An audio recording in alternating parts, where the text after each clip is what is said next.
ફરાળી ટિક્કી બનાવવા માટે 1 કપ મોરૈયાને 15 મિનિટ માટે 1 કપ પાણીમાં પલાળી તેને પ્રેશર કુકરમાં લઈ તેમાં બીજું 1 કપ પાણી અને સ્વાદ પ્રમાણે સિંધવ મીઠું ઉમેરી મિક્સ કરી 2 વિસલ થાય ત્યાં સુધી પ્રેશર કૂક કરવો. કુકર ઠંડુ પડે પછી રાંધેલા મોરૈયાને બાઉલમાં કાઢી ઠંડો થવા દેવો. 4 નંગ બાફેલા બટાકાને છીણી લેવા.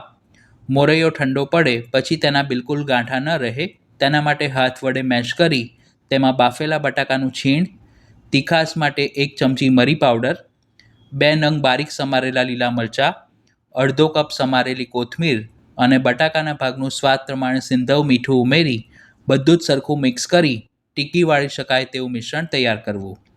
બંને હાથની હથેળીને તેલથી ગ્રીસ કરી થોડું મિશ્રણ હાથમાં લઈ ગોળાકાર ટિક્કી વાળી લેવી.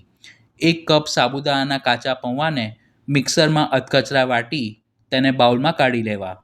તૈયાર કરેલી ટિક્કી ઉપર સાબુદાણાના પૌવાનો ભૂકો કોટ કરી કડાઈમાં જરૂર મુજબ શીંગ તેલ ગરમ કરી મધ્યમથી તેજ આંચ પર લાઇટ બદામી રંગની થાય ત્યાં સુધી ટિક્કીને તળી લેવી. એક બેચને તળવામાં 2 થી 2.5 મિનિટનો સમય લાગે છે.